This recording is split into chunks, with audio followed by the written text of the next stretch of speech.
Okay, so we are now 45. I think we're good to go to start the introducing you guys. This is the group number 5 of the English one who are in English. Here I have Margarita, Micaela, Santiago, and Harshit. They're going to introduce themselves. I don't want to introduce them by me. So, Margarita, say where you're from, what you're studying. Okay, so thank you. Hi, my name is Maggie Margarita. I'm from Mexico City. I'm 24 years old and I'm currently in law school. Excellent. Mika? Well, hello, I'm Michaela. I'm from Argentina, and I'm studying administration. Okay, excellent. Harshit? Hello everyone, my name is Harshit and I'm from India. Currently, I am doing double majors in biological sciences and manufacturing engineering. Yeah, thank you. Excellent. And finally, Santiago? Hey guys, I'm Santiago. I'm from Argentina, and I'm studying business and computer science. Excellent. Okay. So yeah, I'm Martin. I'm going to be your host for today. And also I want to thank BIMA, Bolsa y Mercado Argentina, for being a sponsor of us and helping us develop and bring this conference, this forum for you this year. So many thanks to them and the other sponsors. And okay, I think we are good to go. Good luck. You're going to nail it. And yeah, it's all yours, the stage. Awesome. Thanks, Martin. Thank you. Cool. So, Mika, do you want to share your screen with the presentation? No, I'm trying to upload it. So, Awesome. Let me. Okay, here it is. Yeah. Oh. Cool. Thank you. So today we're going to talk a little bit about this topic in constant change. And yeah, we had our little presentation. So last week when we had our ice-breaking activities, we found that one of the things that we had in common is that we all use technology, like almost all the time. We use data in our work. Like Maggie, she's from Mexico, and she used data to help people when they need to make a legal case. For like Harshit, he's all about engineering. Data is so important. And Mika, she is studying search engine optimization and marketing and data over there is super important. I work with data too.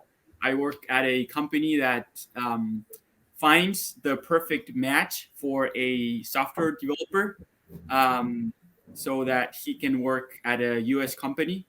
And so yeah, data is super important, and we want to talk about that today. So yeah, like 80% of the things we do basically couldn't be done without internet, and like it's anyway, it's data is super important. But so we wanted to start today by making a poll, and we're going to do it in the chat. We're not going to do it in the Pulse tab. But what do you think? Do you think we control technology, or do you think technology is controlling us? You can answer with zeros and ones. Okay. Homero 000, Tomas 0, Tanya. Okay. I would say like 60%. Oh, we have more ones. Valentina. Yeah, Valentin, thank you. Okay, so maybe like 60-40, 70-40. Most of us think that we control technology. Awesome. So, in a sense, of course, we control technology, and of course, we created. Like we are the ones that are creating technology. But we need to be careful because nowadays, privacy is no longer a given. Like data is so important and it helps our processes become so much more efficient and safer. And but we need to make sure we understand that it's sometimes this is at the cost of our privacy. Um, the market for big data in 2021 is estimated to reach $64 billion. That's a ton of money. Like if you stop to think about it, Uruguay, that's what the whole country of Uruguay is making every year. That's their product. So that's a ton of money. And it's literally a commodity. Like companies sometimes they have the ability to collect data and then sell that data. But again, it costs our privacy. Well, Santi has been talking about data, but what data do companies want? It's all about the details that will change spending habits, like having a baby or even trying to lose weight. And in case you were wondering, the time to start losing privacy begins at night, because even in our sleep, we're likely to be providing data, like for example, sharing our IP and location. And it's funny because you probably agreed to it when you signed the terms and conditions, but these policies aren't designed to be read by the general population. According to the New York Times, you will need 76 workdays to read all your privacy policies each year. Well, now we would like to make a small activity. We have a question for you, and the question is, do you think that using Google incognito mode is 100% private? You guys know what it, and yeah, so you can use the chat. If you think that the answer is yes, then you have to write one, and if you think the answer is no, just write 0. Wow. Well, I'm 0, 0. We have Well, we have some very smart people so here. the answer is 0. well, actually, no. It's not 100% private. If you use incognito mode, Google adds those private searches to the profile it has of you. So, even checking social media platforms like Facebook, Instagram, and Twitter will give the companies a lot of data. That's how they're free. You're paying with information. If you're not paying for the product, you are the product. Well, I think you can remember this app. Just last year, FaceApp aged millions of people. I'm sure you're going to remember this famous app. And they found that the app sent information to Facebook and Google, as well as other undisclosed servers. But we have another example of privacy and how it is used. In some companies, for example, privacy is used for the sake of efficiency. In Microsoft analyzes data of its employees, looking into how often workers send chat messages, emails, or are in meetings in order to try and maximize their output. Well, even if you go to a concert, your face could be monitored to ensure you're not stalking the performer. That happened during Taylor Swift's 2019 Reputation tour. At her shows, fans went into selfie stations and scanned to ensure they weren't a threat. Okay, so we would like to ask you some questions. What are the first apps and websites that come to your mind when we're talking about the internet? And how safe do you think these apps or websites actually are? You can go right ahead and start writing down while we move on to some incredible activities we have.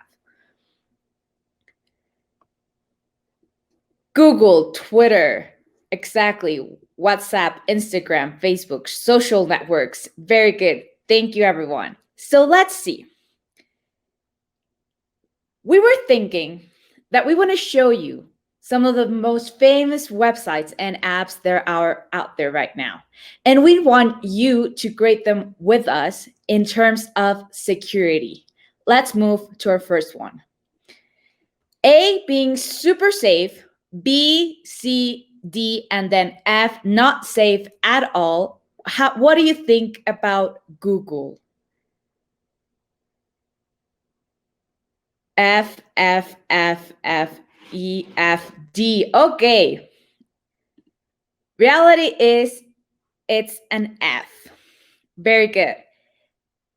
The one that steals more information from us is Google, which isn't surprising as our entire business is actually based on data. Now, what about Twitter? A, super safe, and then F, not safe at all. Okay, we got some B's, F's, B, F, E. Okay, I'm assuming E is F, D. Okay, oh my God, this is so buried. Let's see. Actually, Twitter, it's a C. Twitter is a single, collects your data, message, and private communication, but in a single link. You could do this with big corporations. Let's see an example of this. At the beginning of this year, Ingrid Beck, a journalist, published a blacklist of famous conservatives in Argentina, accompanied by fake news. And this actually created a huge problem because it doesn't matter who you vote for or what are your political views. You can't create fake news about other people. Because what this woman created was hate and immediate attack through social media and many other ways towards these people. And it was all based on biased and fake news. That's what helps Twitter make people. They collect the data from your messages and from your tweets, and then people can actually see it. It's not even for the private company, it's for the public eye. That is a very interesting fact about Twitter. Now, let's see. What do you think about Facebook?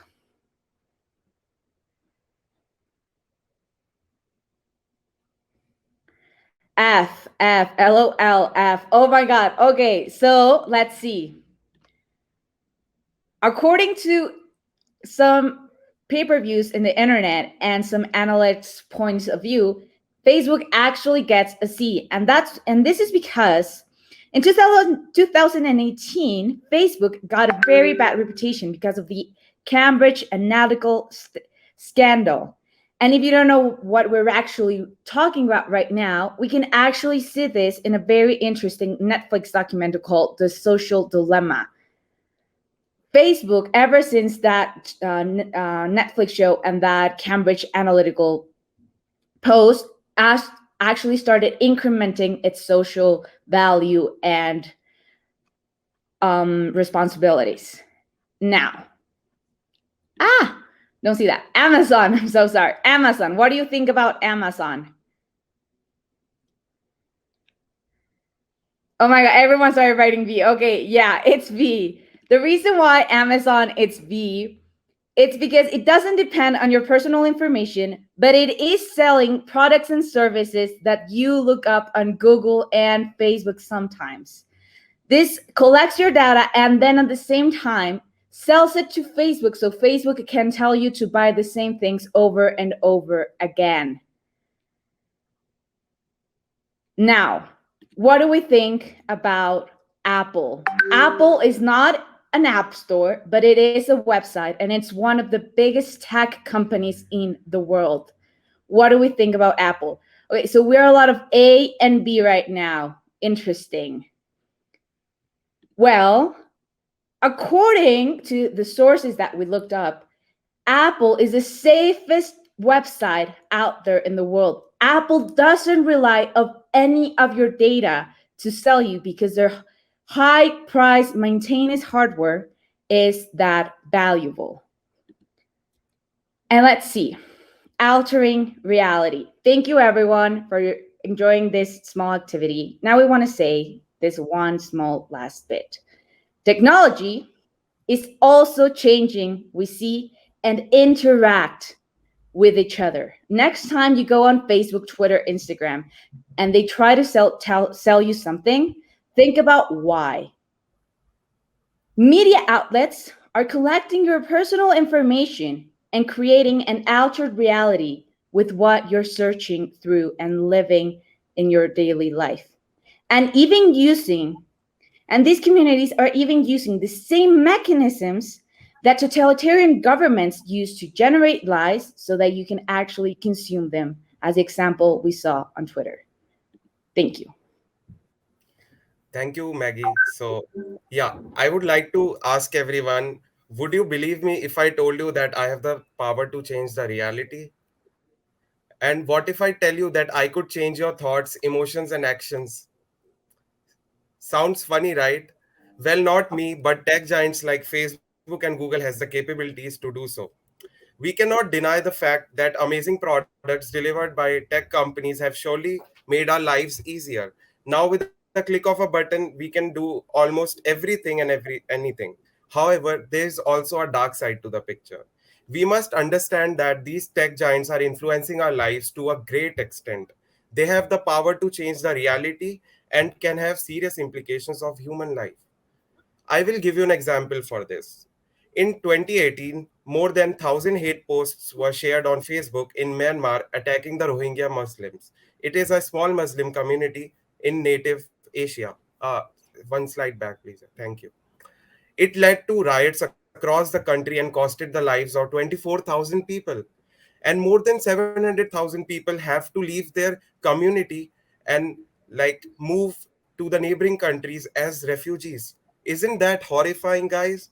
Just imagine, what if there is a warfare? A few thousand people from these companies can change the fate of 7.9 billion people on earth. Something has to be done in this regard to change our fate. Next slide, please. Michaela, next slide. Thank you. So as we have seen before, the benefits of internet are not free at all. Nowadays, everything we do leaves a footprint on the internet, which is then used by the companies to extract our personal data, and they also sell this data to other companies. This is done in order to influence us, distort our reality, and also manipulate our beliefs. And if you ever wondered why other people see the world differently than you do, it does not only derive from them going to different schools and living in different countries or surrounding. It can also be because of the consumption of entirely different social media input. Next slide, please. So let me give you an example. During the brainstorming session for this talk, our team saw the concept of varied Google search result according to different locations in a documentary called The Social Dilemma on Netflix. I believe you all must have watched that. We tried searching the same quote, climate change is on the internet on different location. Michaela, Maggie, and Santiago searched in their country, and I searched in India, and the results were very shocking, guys. Like, as you can see in this slide, we got different result based on different locations. So next slide, please. So this leaves us with the thought, do we control tech or does tech control us? Do you think that technological advancement is necessary or should exist as at the price of your freedom? It's now your turn to think about it. Next. Thank you, everyone. We are really happy to be here. I would like to thank all the participants and the team for listening our talk. And kudos to the SABF team for organizing such great event. And we'll be looking forward to attending more such events in the future. Thank you, guys. Thank you. Thank you, everyone. Thank you. Thank you. Thank Tincho, you. Martin, do we have Yes. like a Q&A session right now, or? Sure. Yeah, there's time left for you to get some questions that anyone have. In case someone wants to ask anything, you can use the Q&A section or raise your hand and come to the stage. Feel free to ask anything. Also, meanwhile anyone is asking or preparing for for go to stage. I want to thank you guys. You did an excellent talk. I really love it. Love the slides, everything, and the activity with the companies and the grades from A to F.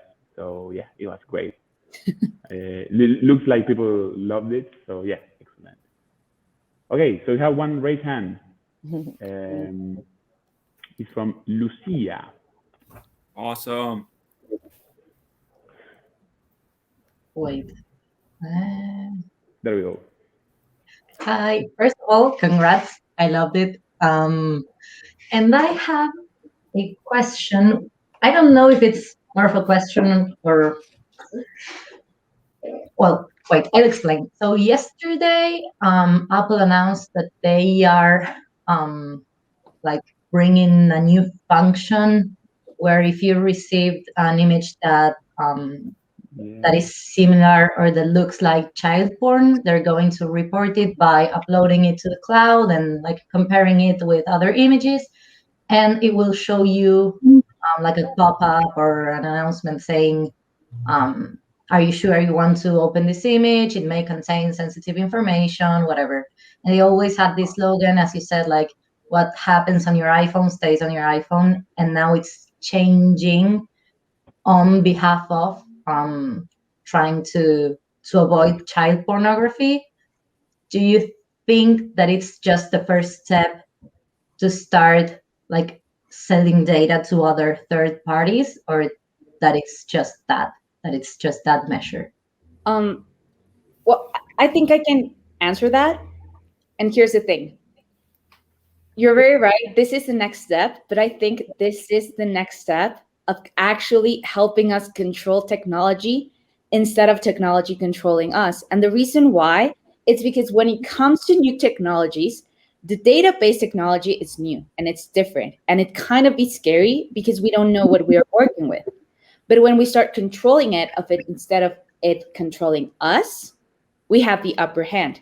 Now, this type of new technology that Apple presented about telling people if they may or may not be starting to commit a crime will be a reinforcement of the law and the control that we all must follow so that there's actually a sustainable placement. I'm not saying it's neither good or bad. That will have to be said by the time that this starts presenting itself, and that will be how we see it interact with us. Will it be affecting our privacy, or we will actually protecting our privacy, our children, and our future? That's what we're balancing right now. But I think it is a right step towards a safer internet, especially if we talk about how there is the deep web and the black spaces and all the pornography that we see around these types of elements, right? Yeah. Awesome. Okay. Thank I you. want to add from Lucia's question, because yesterday I like listened to a podcast from, I think it was The Verge, that they talk about this. And it's interesting to see how maybe Apple, in this case, right, is like in a powerful situation in the way that they have so much data, they have like the right, not the right, but like they have the power to analyze and be like a government in the way that they can judge someone by like make sure they don't share pornography in this case and everything, and that they share this could like worry people in case that, I don't know, maybe Apple has a good relationship with China, for example. And we know that China sometimes have this tendency to also to like ban I don't know if it was this group of Muslims or maybe gay couples. So how do you see this situation? Also, like they have this power that we don't know how did they get it, or so yeah. What's your view?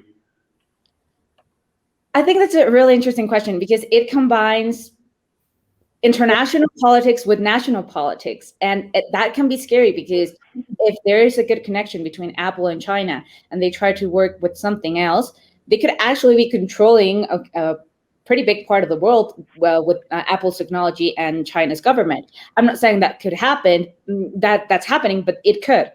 Now, directing your question to what I think about this possible relationships, I think the only way we can look at this is if we actually start to create international politics, international restrictions between how a company such as Big X, Amazon, Apple, Twitter, Facebook, blah, blah, blah, interact with governments. Because what comes first? The internal ruling of Facebook of who can they ban or not, even if it's Donald Trump or not, we like him or not, who can they ban? Or is it against international politics? Is it against international law and free freedom of these questions need to be put on the table, and these questions need to be answered and quickly, so that we can get a control of what companies can do and governments can do, and they both can't do. So these things, especially controlling and manipulating, don't happen. That's what needs to be done, especially when we talk about data and private information. I wanted to add to what Maggie just said, and actually, I don't think it's a question about what's right or what's wrong, because I mean, I think we all agree like this is a great thing that's going on, right? I think it's more of the question is like there's a trade-off between doing what we can and protecting privacy, because I mean everyone knows that okay, if you're introducing this algorithm and you're uploading people's videos to the cloud, then you're also introducing vulnerabilities, and so we never want to be mingling with that at the cost of people's privacy. Now, I think we're getting to a point in history where we can actually start thinking about the trade-off between trust in institutions and using like cryptography and technology and things like that to replace institutions. Like if you look at blockchain, for example, you don't need a government to be or a central institution to be determining who owes to who, but rather you set up an algorithm and it works by itself. And so what I'm trying to say here is like I would trust Apple that they have a pretty good reputation of taking care of people's privacy. So if they're taking this decision, I guess they have reached a platform or a system that is protecting people's privacy. And so that's why they're leveraging their technology to take this decision. Yeah, I kind of agree. It's a matter of like who we trust in the end. Like also, yeah, exactly. People. Like we people who buy Bitcoin or Ethereum, they trust that like they don't trust an institution or a company. They trust like the net per se, like the people or the blockchain or. Yeah, it's a weird situation we are now facing. So yeah, I think it's a topic that could be another separate talk that we can have. Okay, so we have another question from Lautaro. I'm going to show it right now on stage, so you can read it. And yeah.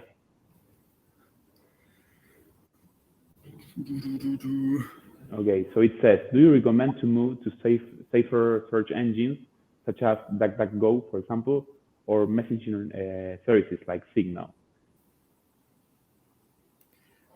Maybe I can take in this one. I don't know, Harshit, if you have any further opinions to add here. But so I've heard many people moving to these other search engines because they protect your privacy.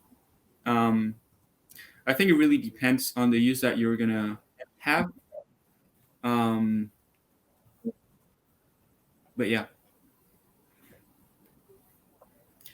So I would like to add to this, like, see, if you are searching, if you are using a web service application for searching something, then your IP is traced at the point, and your IP contains all the information about where are you logging in from. So if you try using some search engine like DuckDuckGo, then your IP is not traceable at all. So it's a safer choice to do that. But yeah, I believe like Chrome has all the great extensions and the usability is very good. So maybe you can do one thing, like try to make like if you are doing a payment or something, you can, or like if you are sharing some sensitive information, you should use like safer alternatives or at least the open source alternative like Brave browser. But yeah, if you are quite familiar, or like if you are quite comfortable with using Chrome or Safari, so yeah, do that. But for sensitive information, I suggest you to use Signal and DuckDuckGo and open source alternatives. So, yeah. Okay, yeah, it's interesting. Yeah, I don't know if someone wants to add anything else to what Harshi said. So yeah. I mean, it's a sensitive topic because also, on the line we have that, I don't know, maybe, yeah, I want to switch to Signal or maybe Telegram, so yeah, like a more popular option around here in Latin America. But then, yeah, I don't know, my friends don't use Telegram, or maybe what could happen is, I don't know, I want to use another, like browsing software. Like, for example, you have the example of Brave, but maybe, I don't know, Airmeet, this platform could not work with Brave, for example. It's a possibility. So yeah, I think it's Yeah. really complicated. Really, like, yeah, it's a situation we are facing. Okay, so I have See, another question from Agustina. I Ah, I go believe on, go on. like sorry, I believe like messaging services, using messaging services uh, also depends on the community you are such messaging with. So for example, all of my friends are using WhatsApp, then there's no point of me using Signal. So yeah, that can be taken. But yeah, for sending some sensitive information, you should use Signal or open source alternatives and not WhatsApp or my message. Yeah. Excellent. Next. Yeah. Okay. So we have a question from Agustina that we're going to show on stage. She asked, what do you think about VPNs? Does it help in any way to protect our data? I just I would like to. Oh, okay. Yeah, No, go ahead. Mikhail. Yeah. can you hear me? Sorry, my internet is kind of bad.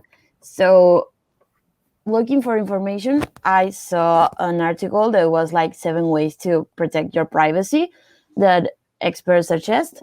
So, I saw that you can use VPN on public Wi-Fi, so to protect your privacy. But I don't know in your house, but if you go to a restaurant, for example, you have to download the app and you can use it in order to like don't share all of your information, and yeah, it will be safer.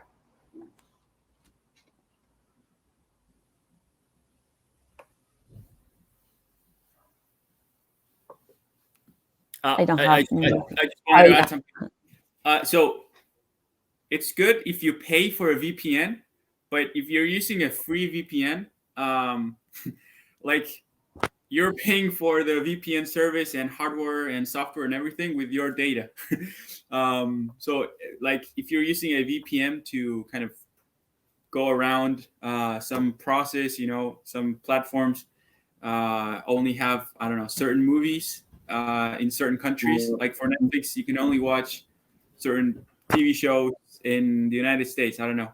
So you want to use a VPN to watch that, and you're using a free VPN. So yeah, they're using your data. That's how they pay for their hardware and their services. So not safe at all. But I would. if you're looking for a serious paid VPN service, then I think that would be good. Yeah, I would like to add something like VPN hides your, if you're connecting a VPN in a public network, it hides your IP. However, a lot of VPN companies who are providing you VPN service at a free cost, like Santiago said, they tend to share your data to companies in order to advertise stuff. So yes, it protects your computer or like you from sharing your IP in a social, like a public network. However, your information, it's not guaranteed that your information is safe kept with them.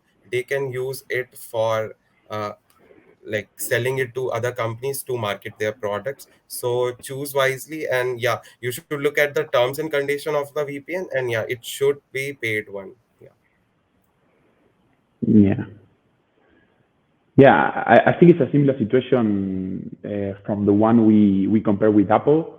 Like it depends on if you trust the company who is providing you the service of the VPN. Because in the end, like a VPN is like instead of you using your computer to access Google, you use your computer to tell other computer that it's the VPN provider to then access to Google. So if you don't trust the VPN, in the end they are using all your data. So we may be in a similar situation. I don't know what you think, but yeah.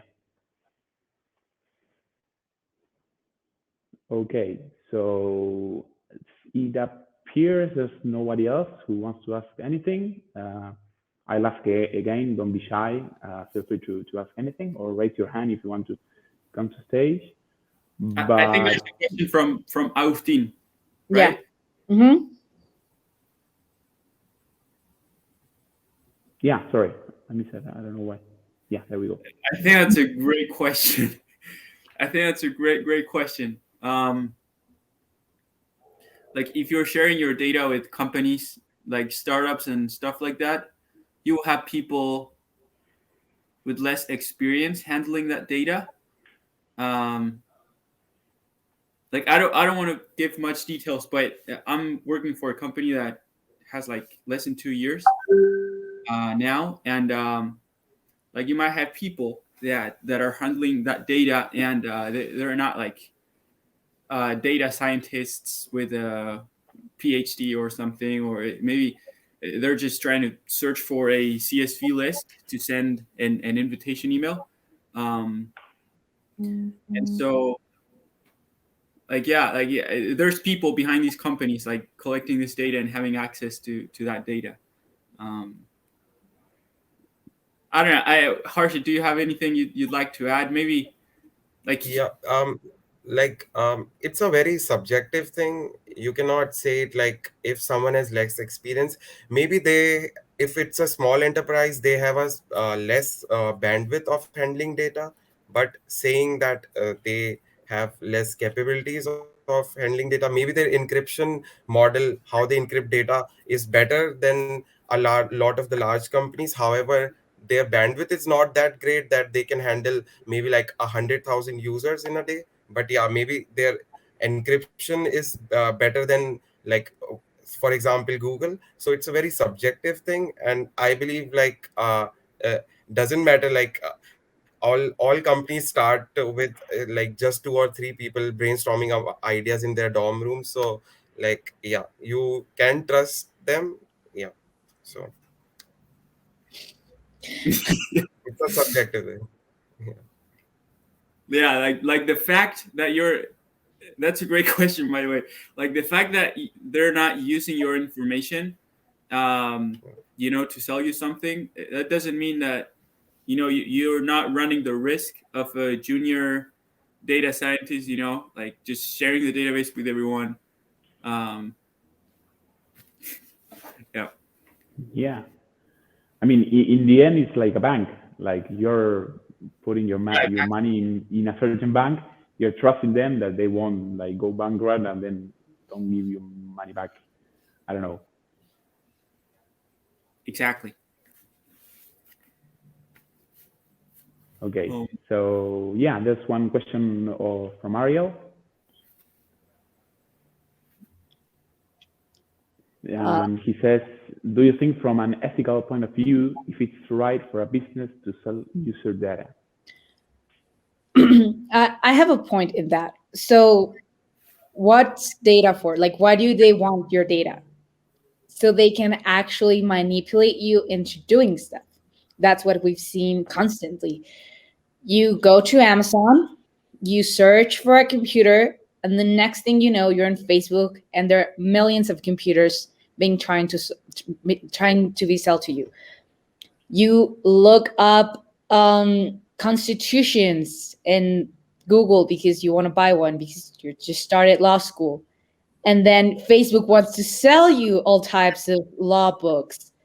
That's the thing with data. Data is being playing with you. It's not something that they use for the good of the public eye, or something that it's been and that it's being used for the good of the public opinion or whatever, or for even political correctness. It's being used even sometimes against you. Some companies are publishing your data as if it's okay, and private and some other private companies are going to use it against you. Some of them are the face changing. I forgot the name, when they use your face in different bodies, and you actually find that you are a porn celebrity when you never in your life have even watched that. That's the problem with how they sell your data, how they sell your information, and how they collect it. So is it ethical? From my point of view, it's not. The only way it would be ethical and correct if it's only for public safety, and only that. Because if not, they're handling money with your life. And this is a very dark circle from capitalism. It's okay. It's okay if you're against or in favor of capitalism. That's not the question. But it's a very dark way of generating money with your privacy. That's from my ethical point of view. Yeah, I mean, it is good from an ethical point of view. It is okay if they have their terms and conditions, and you agree for them to sell your data for certain purposes, and they do so, then that's okay. But I mean, if they're using your data for other purposes than the ones you agreed for that data to be shared, then of course that's not okay. And that's the case, for example, with Cambridge Analytica. I think it was a couple of years ago with the elections and everything. And so they were selling data, but for like political campaign purposes. And of course, that's not okay. But I mean, kind of as a reflection, the fact that you can use something for the good of humanity, or for, or you can use that to break the law and enforce fear in people or things like that, that doesn't mean that the technology is bad.